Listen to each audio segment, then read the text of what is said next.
Philip, welcome back to Talk Python to me. Great to have you here. Thank you. Thank you for the invite. Yeah, we're going to talk about web things. I love some web things. We're going to talk about async.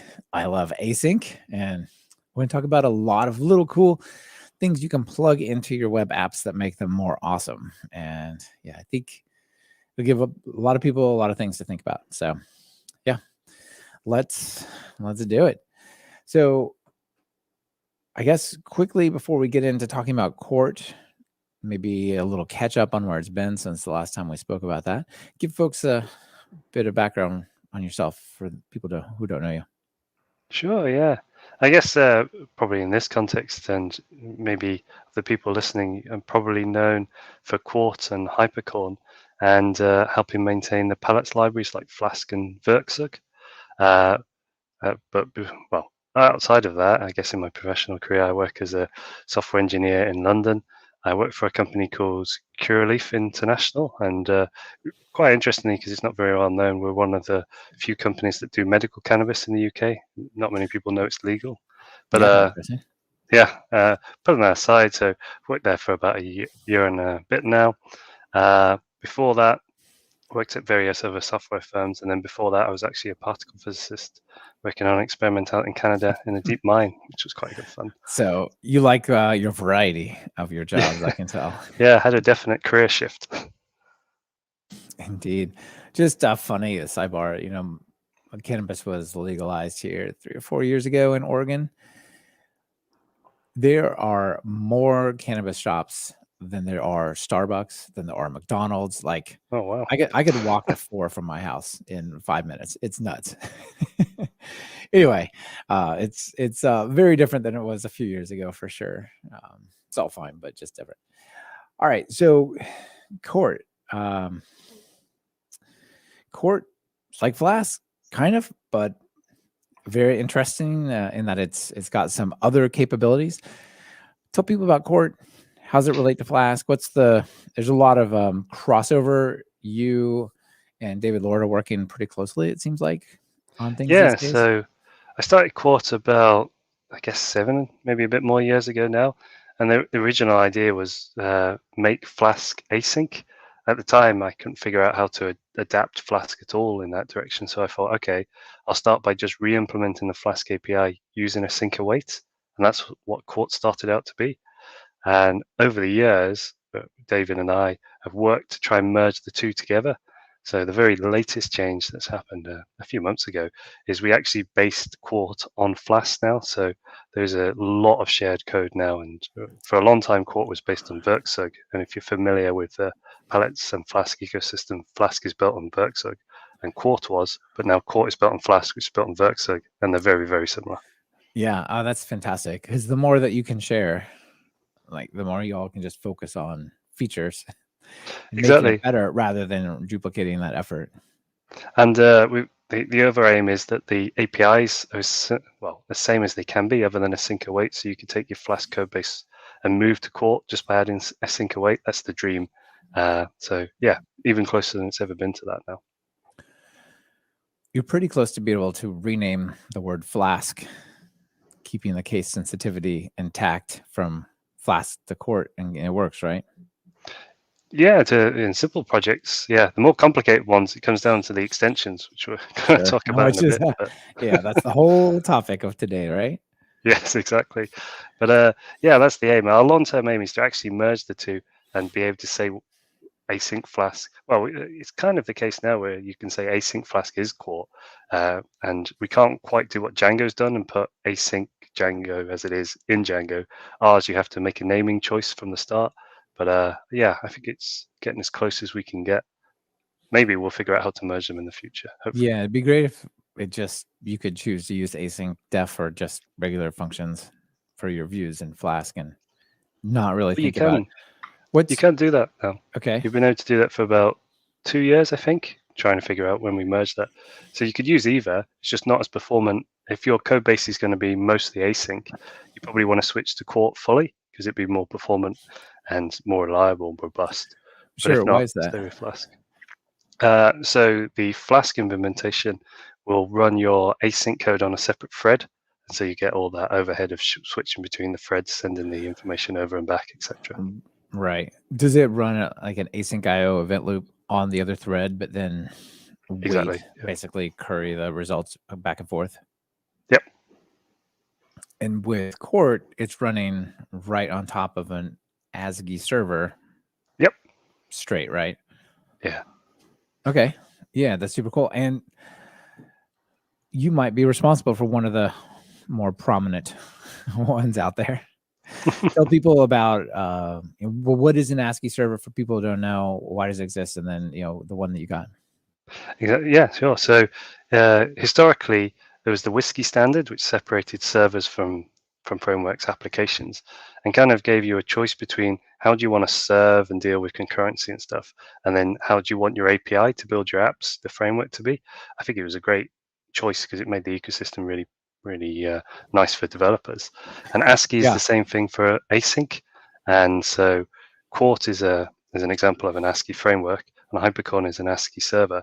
They originally together, much like SANIC started out as well, but then I split out Hypercorn into its own thing, and then later on, now Hypercorn is also a WSGI server. So yeah, in some respects, Hypercorn is just a general purpose server for Python.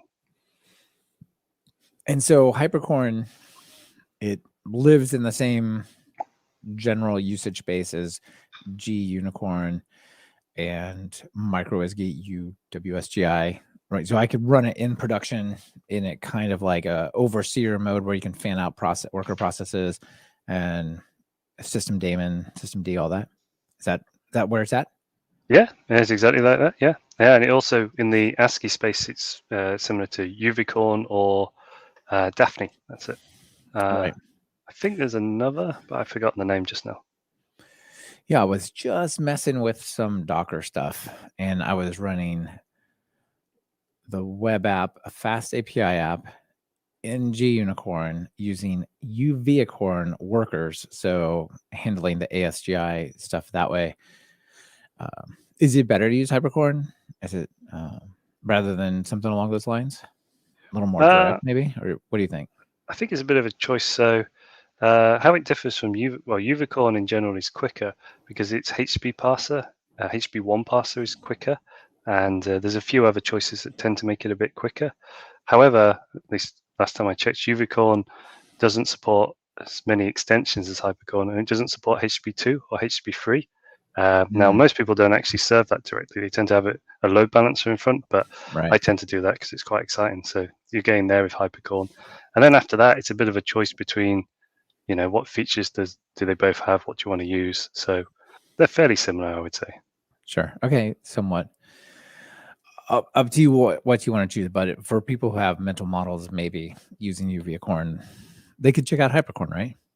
Yeah. So you wouldn't need gUnicorn because Hypercorn has the process model that gUnicorn adds to Uvicorn. And you can just switch over. It should be a one-liner because most of the time it's just that one command line where you set this up, right? So yeah, very exciting. I'm gonna give it a solid look because I'm deep in that world right now, playing with things, which is very exciting, but not the topic for today. So the topic for today is people who are interested in doing Flask and Quart, especially Quart. What are ways you can do more, right? So the frameworks are pretty simple, right? Of all the different APIs out there, the Flask API has definitely won. Even though there's many different web frameworks, right? If you look at the way programming works, you look at Fast API, you look at a Lightstar, many of these things, it's like you got to create a thing called app, and then you say app.get, and so on, right? So this style of programming is really popular, and I think it's because it's just straightforward and simple. Opposite of Django, maybe. Not so many batteries included, but you can add the batteries through extensions, yeah? Yeah, exactly. I think that's always been the trade-off between Django and Flask, and no, I would say perhaps even Django and Quart. If you were to go Quart, Django makes the choice of your batteries to a large extent, whereas Quart and Flask means you have to choose, basically. Yeah, I think which is really nice API, if you got I would really rather use this graph database for this thing, and I would really rather you get a lot of choice, but you're gonna have to build a little bit more yourself, and you've got to decide more yourself. So, but with all these extensions, it starts to become easier to click the Lego blocks back together. Yeah. Yeah, exactly. Yeah. All right. So if people listening go to court.palettesproject.com and go there and find the extensions, there's a great long list of extensions that we've got here that they can choose to run, right? And how to do that and so on. But you picked out a couple that you really want to highlight, and we'll dive into them. And if there's extra time, maybe we can, pick some more out of the list and just see what we can make of them. Yeah, I think I was going to say, I think the best one to start with is the bit of discussion around an extension called Quart Flask Patch, which is a bit of a odd name, and I maybe need to think of a better name for it. But the idea behind this extension is it patches Quart at import time to look very much like Flask, so you can use some Flask extensions directly. So this is again the idea to make it easier if you are so willing to transfer from Flask to Quart. This would allow you to an easier step, because you could add this one line, import Quart Flask Patch, and some of your Flask extensions would just work. Now you've changed to Quart. That's awesome, because there's a bunch out there. So what happens when I run this? Does it basically say like, okay, there's a bunch of module namespaces called Quart this, Quart that. Let's create proxies called Flask that just delegate into the Quart elements and expose that back. So code written against Flask dot whatever, think it still exists. Yeah, exactly that. Yeah, it does slightly more, because what it also needs to do is because a lot of the Quart APIs are async, it needs to wrap them in a wrapper that allows it to be called synchronously, but it needs to do so in a nested sense. And I don't know whether you've looked much into like nesting event loops in one another, or getting back to the same event loop. It's a bit of a I think it's fair maybe to call it a bit of a hack, but it does work well enough to allow you to buy that time to develop on. But that's what it has to do. Yeah. Yeah, I really wish that Python had an ambient event loop that was the default. This get me an event loop. Oh, it doesn't exist. An exception. Oh, create an event loop. Sorry, exception. It already exists. There's it's just really tricky to figure out kind of deep down in some library. Like, well, am I in charge of this? Is it already going and I got to be part of something bigger? If you could just say, just async run this, and just you do that. You need to make an event loop, make it.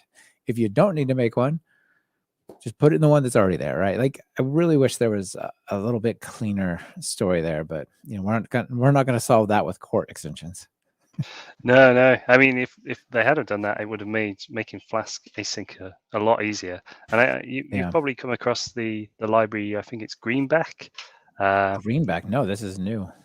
So Greenback is a Greenlet stack switcher based library that allows you to get back to the event loop when you're deep in some sync code, which is quite nice in the sense that it allows you to do all the stuff that's difficult, but it's not so nice in that it's kind of hidden in a way, monkey patching type stuff going on in the background. But I think this is what SQL Alchemy uses to get their async await supporting. So it's certainly I guess popular. Yeah. Sure. Re-enter async IO or trio event loops from synchronous code.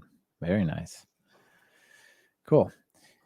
Okay, so Flask patch, that's pretty good if you just have some Flask code and you're like, oh, I want to switch to Quart, but hopefully nothing changes, and I'll just run this at the beginning and everything will work. How often does that happen? How often does it work out to be easy like that? So it depends on what the extension does. So if the extension does its own IO or calls certain Flask functions that this extension can't patch, then it just fails. And so not all of them. If you go into tests, you can see an example of some of them that we test against, or I test against, sorry, just to make sure they work. Login potentially. Yeah, so login is probably the most popular, I think. So I don't think it works for SQL Alchemy, for example. There's a technical example anywhere that uses app context in a context manager in a synchronous location. Basically, that's too hard to patch, so they tend to all fail. But yeah, a few do, and I hope it makes it easier for people. I'm pretty sure it is used because I get bug reports, so some people find it useful at least. Yeah, absolutely. It looks excellent, right? So once you do all the magic, you can just work with the login manager, and off it goes, right? Yeah, exactly that. Yeah. Super cool. Okay. Cores. Everybody loves their cross-site origin scripting restrictions. I guess we do love it in the sense that we're not getting our bank account stolen when we browse the web. But as a web developer, you're like, oh, cores again. I need to allow this thing to talk to that, but it's, right. It can be a hassle. And so I'm guessing cores allows you to control those settings and expose them and so on. Yeah, exactly that. I think it's Okay. it's become more prevalent, right, since the switch to kind of front-end frameworks has been so popular, right? Because you end up serving them, well, typically you end up serving them separately. But yeah, it's exactly as you described. You can put decorators on routes, or you can put it on a blueprint or on the entire app, and you just say this is a cores policy for everything. Yeah, very similar to Flask cores, but different API. Mm-hmm. So you can put it on even like a blueprint and say this whole section of code is where the APIs live. Things can call that, but nothing else. That's really nice. Yeah. Okay. Let me pull up some. So it also has a slight web, because obviously Quart does WebSockets, whereas Flask at least natively can't.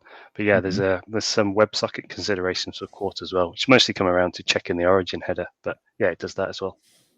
Okay. So you have a route, and you just put the @route_cores on it, or like you said, a blueprint, or on the whole app, or however you want. And then what kind of arguments does it take? What can I ask it or make it do? Yeah, so I went for the kind of I guess functional kind of API for it. So you can put in like the allow headers, or the what's the other one? The credentials. I forget what it's called now, but they're all listed and they're all keyword arguments effectively to it. There was in the issues, someone maybe last year put out a suggestion for a new API for cores libraries that would be more intuitive but wouldn't match the actual headers that came out. So at some point I hope to look into that and offer that as well. But at the moment you basically say the header and then the values you want. So it's you have to really kind of know cores to use it. I see. Okay. It just basically juggles the headers, and there's not a lot of abstractions in between. No. So I think in the README it shows you them all actually. So if you wanted to have a look there. If I get back, yeah. If you go down a bit further, here we go. Oh yeah, there you go. So these are all the headers you can control, and it's basically the same name. So sure. So access control, allow origin, access control, allow credentials, expose headers, max age, all these things that you might want to use, right? Yeah. Cool. Okay. Oh, you have types as well, so that's lovely. Are you a fan of type hints? I am, yeah. Since it came out, I've tried not to write untyped code. I think, especially in a team, I think it makes a huge difference to the understanding of the code. So yeah, I'm a very big fan. Yeah, I also think it makes your editors help you more. Absolutely. If it knows what type that is, and you say dot, is this what you meant? Like, yes, actually, I didn't know that existed, but that's what I want. Give that to me. Without types, you're kind of like, well, you get object or weird, useless stuff that you can't do anything with. All right, so cores, if you need to do cores, I guess, let me know how true this is, but I think pretty much most of these that exist, there's probably a Flask variant. So if you use Flask and you're like, oh, I need cores, but I don't use Quart, just Flask-cores instead of Quart-cores. Yeah. I think it's quite well maintained, the Flask one. So yeah, the Flask cores, it's slightly different API, but the concepts are all the same, obviously. So yeah, not very much. Okay. All right. Another one is auth. Auth means so many different things. Is it session type based auth? Is it OAuth? Is it who knows what? YubiKeys? What are we talking here?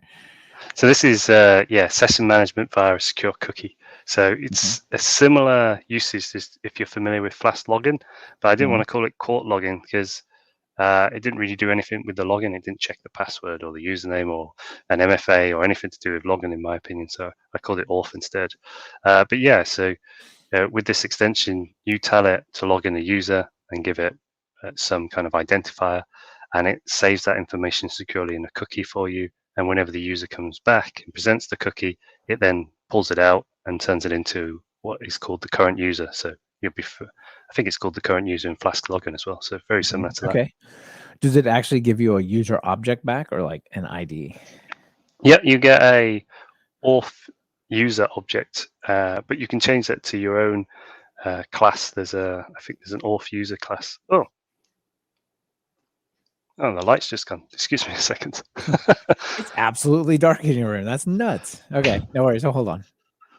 Okay, I might be a bit because the light that was on my face has just died for some reason. That's a real shame. So sorry about that. I wonder if I can find somewhere a bit lighter. I'll try something else.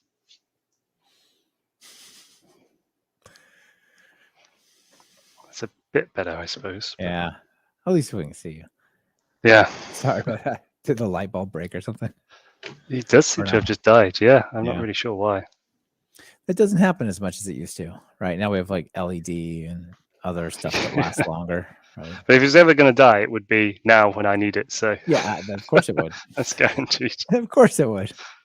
All right, no worries, no worries. All right, so you get this auth user back. What is this auth user? It's not like out of your database, right? It's some. Yeah. So by default, it just has a method to say whether the user is authenticated and to return their ID.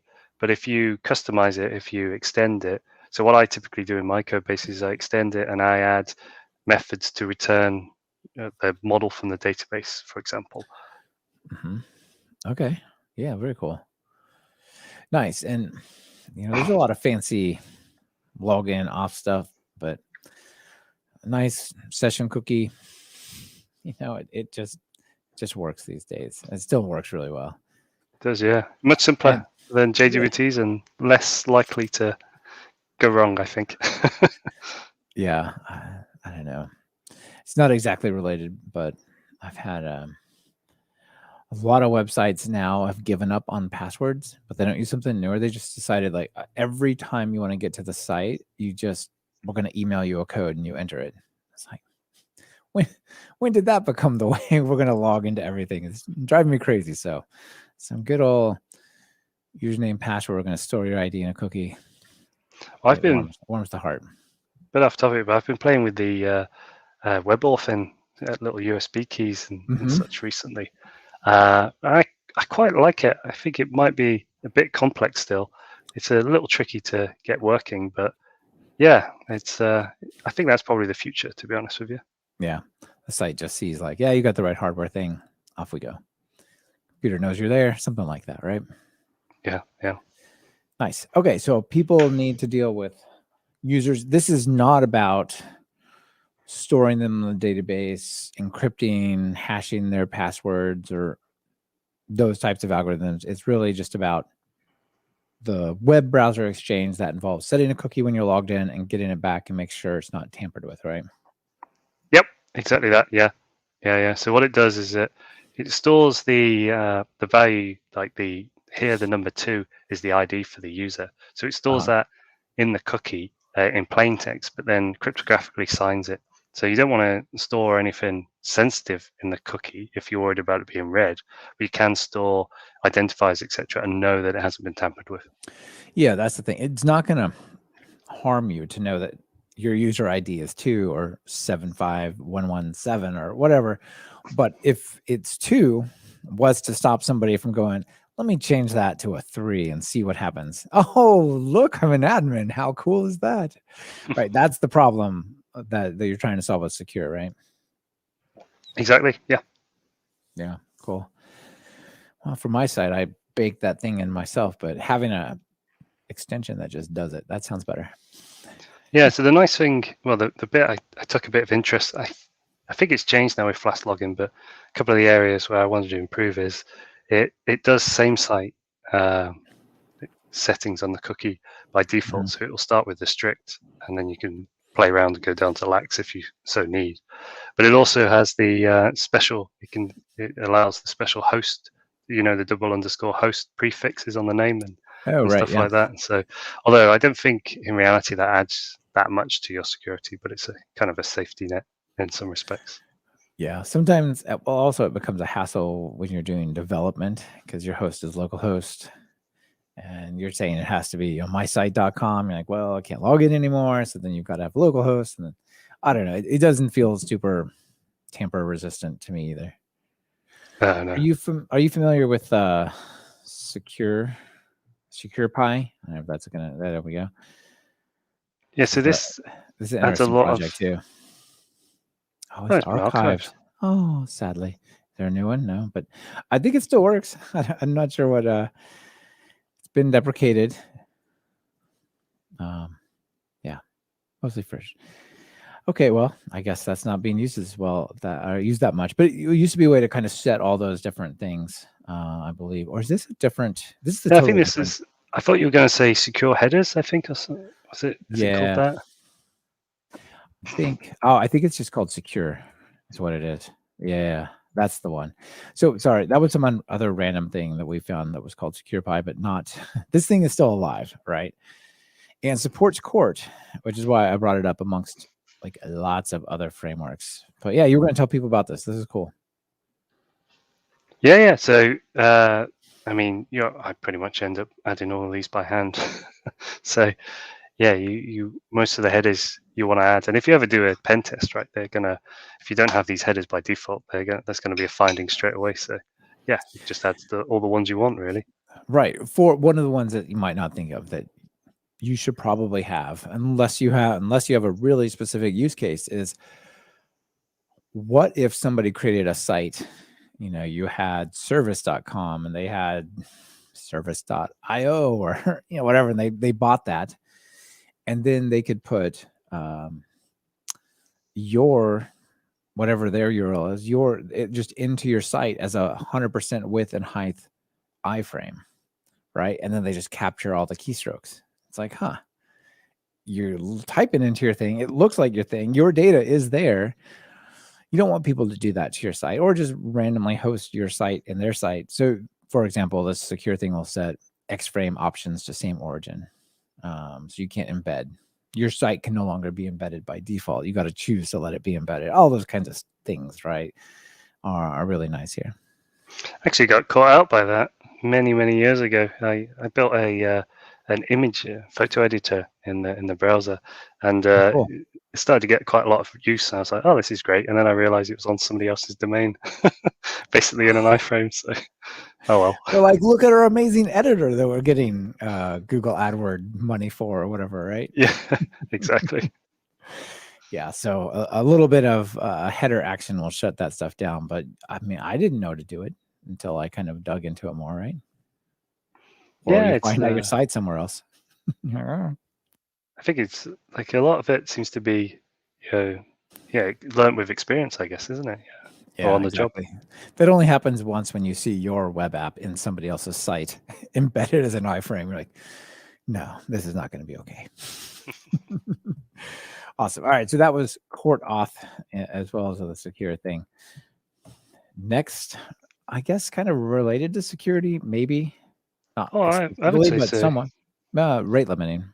Yeah, because I mean, on a login route, you'd want to put a rate limiter on straight away to stop any kind of brute forcing anyway, right? So. Oh, absolutely. Yeah. And the ability to do really nice rate limiting in ways that punish the rate limit breaker is so much easier on async things like Quart, right? Because if you don't want to be overwhelmed by them, a lot of times you send them some kind of response code. I don't know what the status code is, like too many requests or something, like some 400. Yeah, 429. There you go. So you can just send them back straight away, but there's no cost for them to receive that 429. They're just like super quick going. If you want to say like, because maybe they're trying to guess passwords or something, you're like, let's not let them guess so quickly. So you could like sleep and then respond to them in 10 seconds later. So it's like, oh, well, I don't know. Is the password good or not? Why don't you wait around for a while instead of going somewhere else? With a async.io based website, that's await async.io.sleep, nearly zero cost to you, other than maybe an open socket, right? And you can just like send them to sort of time black holes super easy. Whereas like a WSGI app, you're blocking a request and you can only handle so many and all that kind of stuff, right?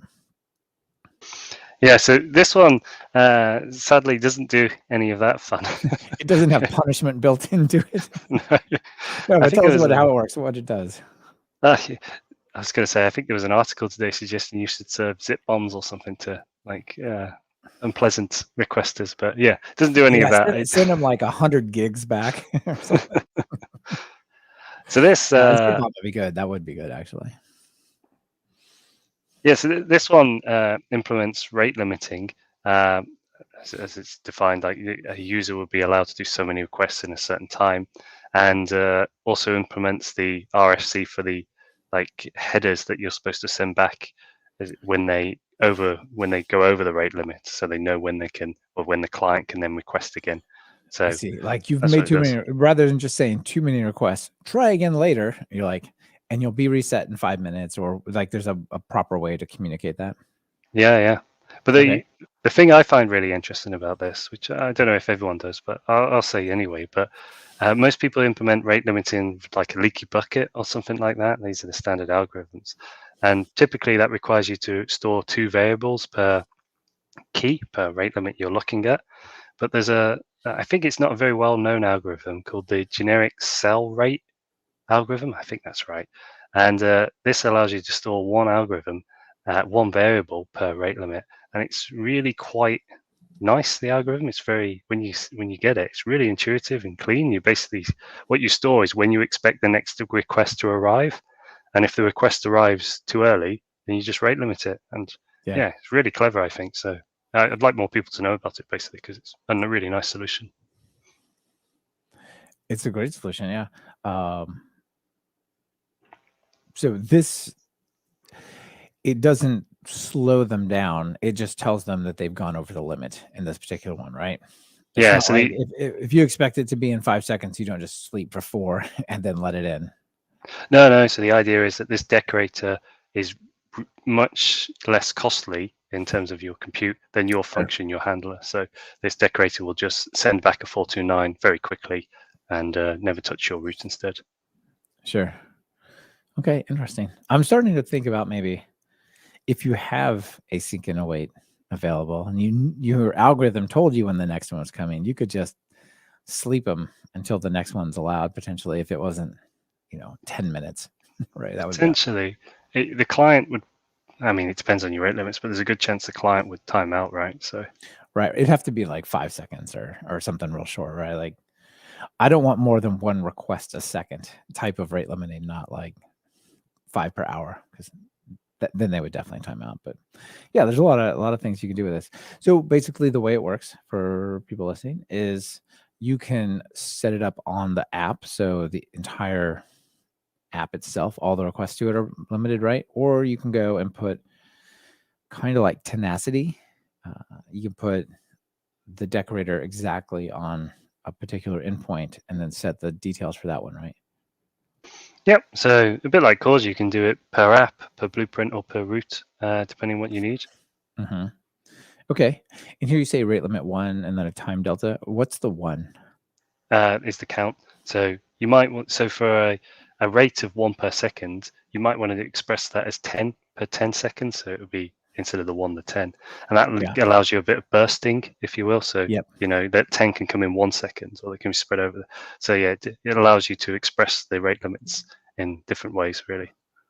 Guessing this probably bypasses the static files. Is that true? If you do the default limits, I think that applies to static files as well. Yeah. I can't remember now, but I think that's what you might have 6 CSS files, 20 images, and so on, right? And like one page request might blast those all back super quick.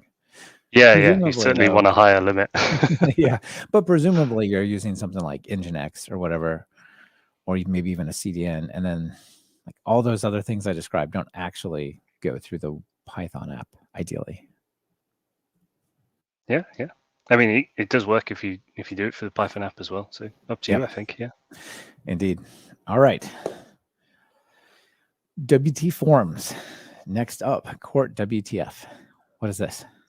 So this was, I'm tempted to say it's been a bit less popular recently with the front end frameworks and stuff. But when you did template rendering, you'd render the form, and then you do the validation in your Python framework for that form, and you pass back the errors. And basically, it would the WTF framework would do a lot of that for you. So you could just put in, like in your template, an input box, and it would do the errors and do the, like you can see here, you could do the CSRF tokens and render all the HTML for the labels and the actual input boxes and get it all hooked up very easily. And that's what it does. Yeah, it does all that. And the validation when it comes to the backend as well. I think you can just do form.validate on submit or something like that. Yeah. Yeah, there we are. And that's it. That's your whole validation. So it saves a lot of effort, really. Yeah, that's pretty handy. And I'm guessing you're getting generally generic HTML out on the client side, so you can CSS style it up all you like. Yeah, I think it's, I can't remember exactly. I think WTF might have hooks so you can put styling directly in. But yeah, it's Sure. pretty generic as I remember it.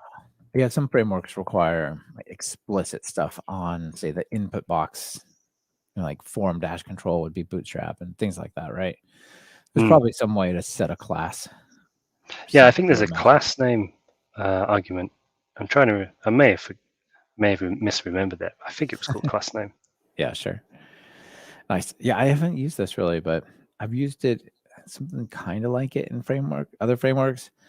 In the end, I ended up just going back to writing my own HTML because I felt like I was getting 60% help, but maybe 30% struggle to fight the system. You know what I mean? And then I'm like, all right, you know what? I just know this stuff well enough. I'm just going to do it myself.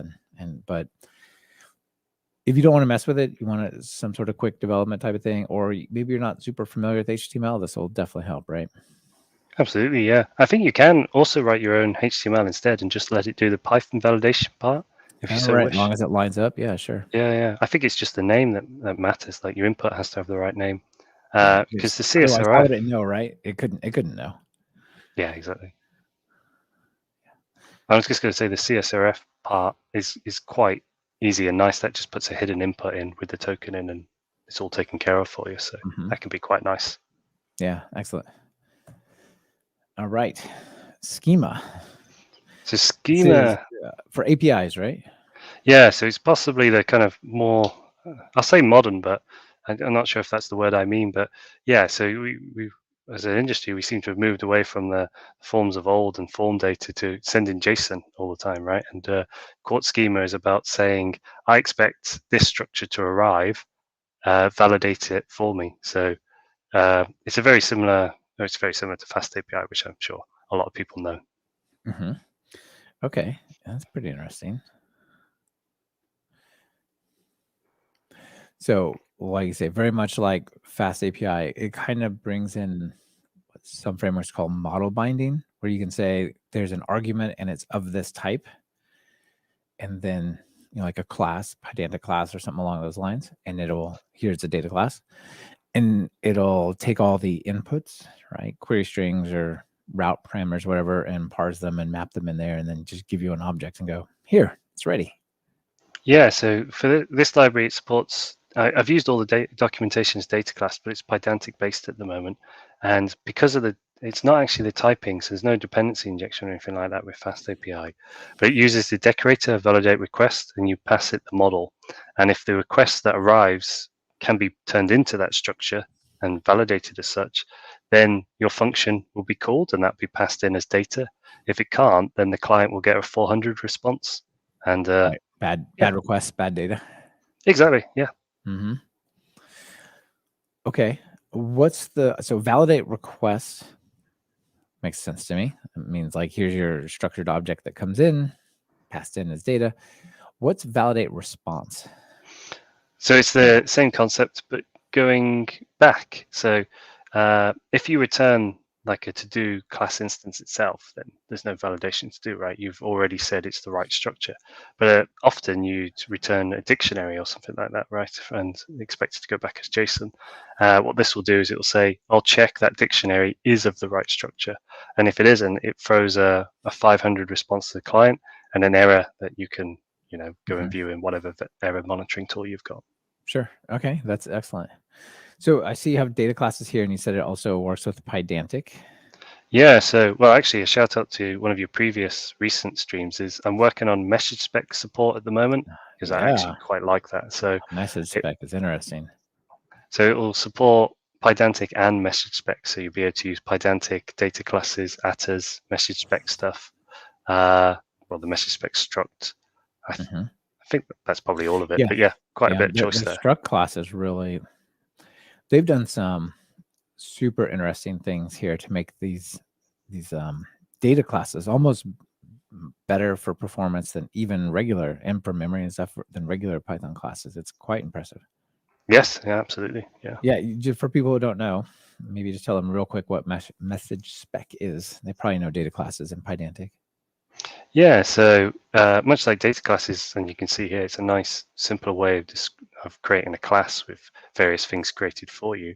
But it also, much like Pydantic, will do validation when you if you use one of its functions to convert raw data like a dictionary into this type. And much like Pydantic as well, it also gives the ability to take this model and turn it into a open API, the JSON schema definition. And that's the final thing Quartz schema does is once you've decorated all your routes, it will auto-generate a open API definition for you as well. Oh, it will. Okay. Yeah, using Swagger / docs. Okay. I think that's really nice, right? Like a lot of APIs just don't. They're like, we're not going to do that. If they don't have something automated to do it, and having typed classes representing all your inbound and outbound data, pretty easy, right? Yeah, I mean, it really helps with MyPy, right? Because instead of having like your request.data or something like that, which is some dict that, as far as MyPy concerns, can be anything, it must be a to-do instance in this function now. So yeah, really helps with your type checking. Yeah, absolutely. All right, what do we got next? Sock from Miguel Grimberg, Flask WebSockets. Yeah, so this one there is an extension for, because this is one of the areas that Quart, being natively async, can just do itself. So a quarter, I think I describe sometimes as a superset of Flask, because it can do everything Flask can do and a bit more. Plus a Flask. Yeah, exactly. Awesome. So WebSockets kind of solve a problem that websites generally have not been able to do. Like once you make a request, usually there's the response and that's it. But what if the server, you want to send more stuff to the server wants to send stuff out to you later, like I started this job 3 seconds later, now it's done, or this bidirectional exchange is really cool. But a lot of times I feel like it's a little over the top, right? Like a lot of times I think people maybe just want push notifications from the server and not true, like, let's have a conversation. Like, I just need to know when this happens. Just let me know as soon as it's done, right? So yeah, yeah, go ahead. I was going to say, server sent events, seem to be not that well known, but yeah, probably describe your usage really well there. That's exactly what I was getting at. So does Quart support SSE? Does it support server sent events? Yeah. I think there's an extension for it, but in reality, it's a very small bit of code you need. So I mean, because you literally return a response with a certain header, and then you just return a well, here we go. There's an example in the documentation for Quart, but you just return a certain data structure, and there you've got it. Yeah. Yeah, so I think that's when people say they want WebSockets, I think most of the time this is what they want. They want the server to call the client sometimes, not just the other way around. Yeah, so I I'm going to go slightly off topic because it's something that interests me, but well, it's related to this. But one of the things I implemented in Hypercorn, because I find it really interesting, is that I think it must be more like 4 years ago, they introduced WebSockets for HTTP2. And of course, one of the reasons you want WebSockets because the cost of opening a connection for HTTP1 is fairly expensive, so you can keep it open and do the bidirectional. But with HTTP2, you don't even need an extra connection anymore. You can have your WebSocket stream on the same connection as all your requests as well. So Oh it's really wow. nice and efficient. So yeah, I'd love to have an opportunity to make more use of it because I find it really interesting. But the code I write professionally at the moment doesn't quite need that level of real-time interaction. So. I know. All the stuff I built, I'm like, that would be so fun, but I just don't need that. Yeah, exactly. Just have no use case. I mean, there are apps I'm sure that do it right, like really complicated single page apps, like StreamYard that we're using right now, for example. This has probably got some crazy interchange going on, but I don't write this kind of apps either. All right, let's see. So the socket stuff, which is cool. That's, like you said, built into Quart. That's one of the advantages of it. But you can use Miguel Grimberg's stuff to add it to Flask. SQL Alchemy, you mentioned them before. Probably outside, if you're not in the Django space, it's not the only option for sure, but it's probably the de facto choice. People, when they think, I want to know our ORM for a relational database, you probably start here, right? Yeah, I think you would. Yeah, and this is a port, as I understand it, of the Flask SQL Alchemy extension to work with, or natively work with Quart. So it should match all your expectations, I think. And if you're used to it, you just use this and it works with Quart, and there you go. Mm-hmm. Let's see an example here. So you can set up your database with a pretty interesting nested type of construct here, like just passing rich arguments that take more. And if you look at the code on there, just the shape of the code is kind of unique here. But you end up with this constructed database thing, and then it has the base model class, and off you go, right? You just create a session from it, do all the things. I've always had mixed feelings about these things that you set up here that are built like into the web frameworks, potentially, that make them part of the request. Because if you're going to go and write little scripts that also do data stuff, you want to be able to get access to the data and the models over there as well. Although this looks like it does take the app there, but I don't know if it really needs a meaningful app. Like, I don't think that I would use it probably, but it just No, I adds don't the think request. you need to be within an app context to use the DB. I may be wrong there, but yeah, I think you could probably use it in a script. Yeah. Sure. Yeah, that's the only thing that concerns me about these like database helpers is like, I need to do database stuff outside of a request as well. Even potentially some of the stuff that we're going to talk about in a minute, like it's just a background task that's not part of an actual request, but it could even still be in the web server process, right? Yeah. I mean, I use, there's an extension called QuartDB, which is my preference because I prefer to write the SQL than go down the ORM route. Mm-hmm. And yeah, that works as you'd expect. You still set it up and pass it the app, which I think is true of this, but then you can just use it without an app context. It just basically it uses the app to get the configuration values, so it knows where the database is. Got it. Okay. Interesting. And now we're on to probably the biggest one that you want to talk about, which is quite exciting: Quart Tasks. Yeah, so this is a very recent release that I haven't announced anywhere else yet, but this is something I think I read a post recently that said for your web framework you need like 5 things. Like you need a database connection, you need some kind of validation, input output, rate limiting, authentication, and you need array to run periodic tasks. And in the past, my way to do this was extra infrastructure. So it was cron running somewhere, or some kind of I think CloudWatch to some kind of event generator based on a cron schedule. And for me, that's just annoying because now I have to build extra infrastructure, which Yeah. I don't Maybe need. got I'm not at that Celery scale. or RabbitMQ or something like that, right? Yeah, exactly. But again, with those, you need that extra infrastructure for it to Yeah, work. it's another server, is another thing that could get hacked. You got to patch it, you got to secure it, you got to know how to run it. It could go down, and then none of your background stuff works anymore. It's all a hassle, even though it has a benefit. Yeah, yeah. So what I really want to do is make use of the async event loop and just run a task in the background periodically. And obviously, at some point, this will no longer scale because I have so many background tasks. They dominate the server and stop it doing requests. But while I'm small, I'm starting out. Just makes life so much easier.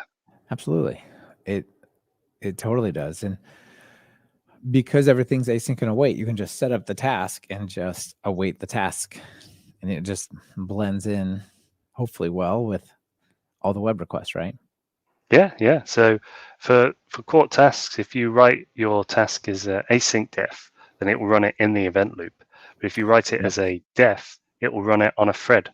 So if you have synchronous code that's going to block the event loop, like you use in traditional I/O for want of a better phrase, then if you just use def, it will run it on a task, won't block your event loop, and you'll be fine. So yeah, it's nice in that respect.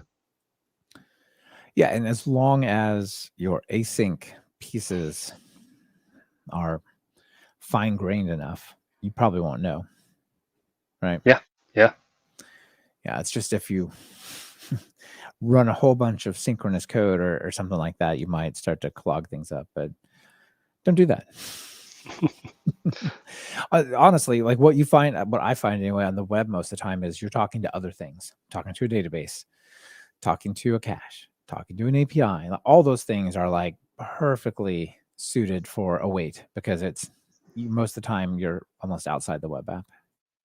Yeah, I think the perfect one for this that I keep thinking of is when you want to send a periodic email, like a reminder or a summary of the day. Just write this decorated task run, and you have your function that just sends the emails. That's why it exists for me. It makes that so much easier. Yeah, absolutely. Right. Yeah, like you say, just send out a quick email like, hey, I need to reset my password. All right, here we're going to send you, call an API like SendGrid or something like that. And we're going to send you but you don't want to block things up. You just kick that onto the background work and off it goes. So one of the things that people would say, all right, you guys, I know you're excited about async, but we need durability. What if the server goes down? Or what if another potential issue is, what if you scale, like at least the cron stuff, like what if you fan out your web app into like 10 worker processes and you say run in 5 seconds and they all run in 5 seconds 10 times, or those kind of issues here. So this extension supports a couple of extensions to it. So you can pass it a custom store, which allows you to store when the task last ran. And so that means if the server goes down and it misses an invocation, then when it comes back up, it will recognize that and run the task straight away rather than wait till the next time. And the other thing it supports is you can decide what should happen before the task starts and what should happen after. So this allows you to put some locking in for your second case. In both cases, the reason it's not built into Quart tasks is you'll need to decide where you store this information, where do you store the lock, where do you store so usually a database works for that. So yeah, so you can add it all, but you've got to choose how yourself. That's cool that it has placeholders and ways to plug that in. That's what I was thinking of, right? Like instead of just storing it in memory and throwing it on the queue, put it into the database and have the task just check the database and go, okay, I'm working on this one. No one else do this. We don't want to send 10 emails to the person. So it's right. It's all not that kind of stuff. It's not a job queue. Although I've been thinking about that recently. So yeah, it can't be like it doesn't work in the sense that a job will run once. It will do jobs periodically. Got it. Okay, so more of a scheduler type of thing. Yeah. Yeah. So I need to see if anyone's uploaded files to this location and then convert it from PNG to WebP or like Safe Space or that works. Or you could be like every morning I want to send out an email to the users and say let's imagine it's a to-do app because everyone uses that as an example, and say these are your tasks for the day or something like that. Sure. If the people who've signed up for the daily digest, send them their digest, right? Yeah. Yeah, very cool. And because it's on a background thread, it's not going to harm anything. Excellent. Okay, well, it looks pretty simple. Again, very decorator driven, right? Yeah, so I mean, with all of these, the extensions, at least I've written, I've tried to follow the kind of Flask conventions, for better for worse. So yeah, same with It Quart, definitely it feels follows Flask. native. Yeah, it feels like if you're already doing Flask or Quart, you just know what to do. It's just similar. Yeah. Mm-hmm. Excellent. All right. Well, I think we've covered all the ones we explicitly said. Let's make sure we get a chance to cover those. I definitely want to encourage people to check out the Quart extensions page because there's quite a few more. I'll see if maybe some jump out at me here that are kind of cool. Quart Well, we B briefly, yeah, go ahead. well, I was going to say we briefly mentioned QuartDB, which is one I maintain. So I could say a bit more about that if you're so interested. Yeah, sure. And it's hanging out right here on your list. So this is much like the SQL Alchemy one. It's a way to connect to a database, but unlike the SQL Alchemy way, it doesn't promote an ORM. Rather, it just gives you connection that you can run SQL on. I know you can do that with SQL Alchemy. I mean, typically that's not what people do. So in this case, like the example here is you pass it the URL you want to connect to, and it supports Postgres and SQLite at the moment. And then in the roots, you have this g.connection object that you can make use of. And you can make use of that in background tasks, and it's quite easy to make use of it actually in Quart tasks as well. There's just a little snippet you need to do. But yeah, and that's it. You get a connection that you can do whatever you want with. Yeah. Okay.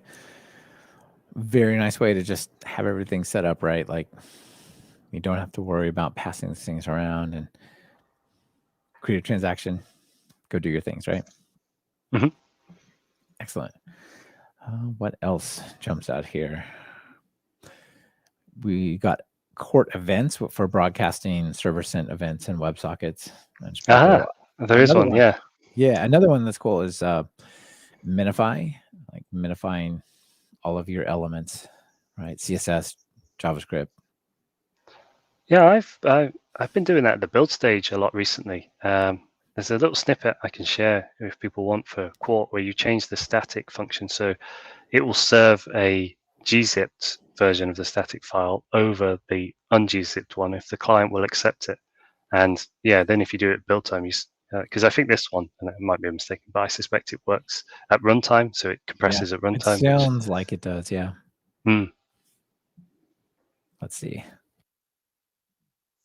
He talks about doing it as a response, right? So, yeah.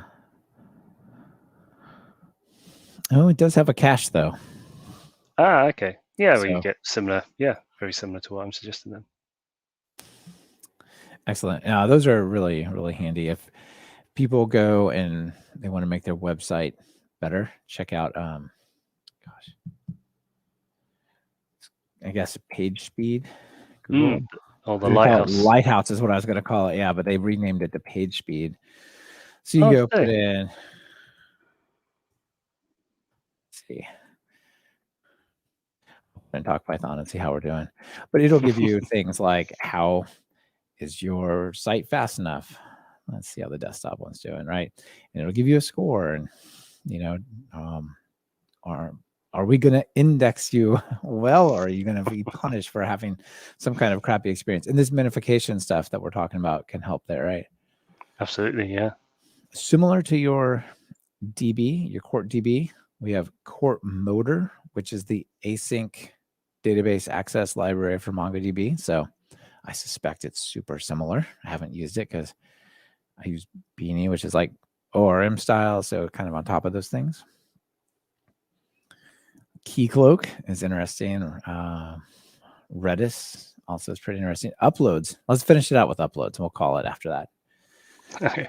So I haven't used this, but uploading files can always be a bit of a hassle, right? But yeah.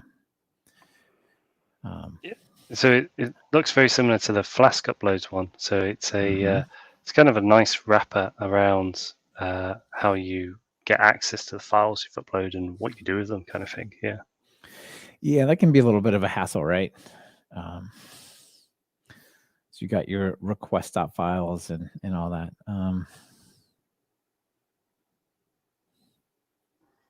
Okay, cool. I don't know how to use this thing, but I know that people kind of struggle uploading files a lot. So that could be. Yeah, I don't tend to actually write it that much, come to think of it. But yeah, it's it just makes it easier. Yeah, exactly. Profile pictures, maybe is like that kind of stuff I'd be doing. But yeah, anyway, I guess I wrote some code that lets you upload MP3s at one point for podcasts, but I stopped using it, so it's not top of mind anymore. Anyway, excellent stuff here. I love just going through and seeing all these little pieces, these little building blocks you can bring together and just quickly build an app. So thanks for being on the show and telling everyone about it. Oh, thank you. Yeah, great. Hopefully opportunity to introduce some stuff that I hope people will find useful. Yeah, and just more broadly, like thanks for working on Quart and pushing that forward. Yeah, I mean, like I said, our aim is hopefully we're kind of going around in different ways of how we actually might merge Flask and Quart, but yeah, that's still the ultimate aim. I kind of think because of the limitations we were talking about earlier about running async code when you're deep in a sync code base, I think you'll always have to make a choice with Flask where if you're going to be mostly sync, you go Flask. If you're mostly async, you go an async Flask or whatever it's called, which at the moment it's called Quart. But we might be able to put them in the same code base perhaps, so then you can, maybe mix and match, because you can certainly run Flask and Quart together with Hypercorn as the server and just have a what's called a dispatcher middleware layer in between that says for these routes it goes to Flask and for those routes it goes to Quart. So yeah, there are lots of ways to do it, but it depends what you want to do, really. Yeah, that's interesting. Maybe you could even create a different app instead of app equals Flask. It's app equals async Flask. Who knows? Yeah, I mean that's effectively what Quart is. I mean, I called it async Flask at the start. A Flask, yeah, it ranks higher in the alphabetical sortings. Yeah. All right, so people are excited with Quart. Maybe it's back on their radar now that we've been talking about all these extensions. What do you tell them? How do they get started? What do they do? Oh, I mean, you can just pip install Quart, and the quick start is as simple and familiar as it ever would been for Flask. You just do app equals Quart, and then app.get or app.whatever, and then your function below to handle it. Awesome. Yeah, the selling point is basically if you know Flask, you know Quart. You just use the word async some of the time. Yeah. I mean, even the WebSocket support, I've tried to make it as familiar as it would be if you had new Flask. So instead of using the global request, you now use the global WebSocket. So there's WebSocket.headers, and you can do WebSocket.send, send a message, that kind of stuff. So hopefully it just feels familiar. Yeah, fantastic. I'm sure it does. And thanks for being on the show, and nice to have you back. Thank you. Catch you next time. Yeah, you bet.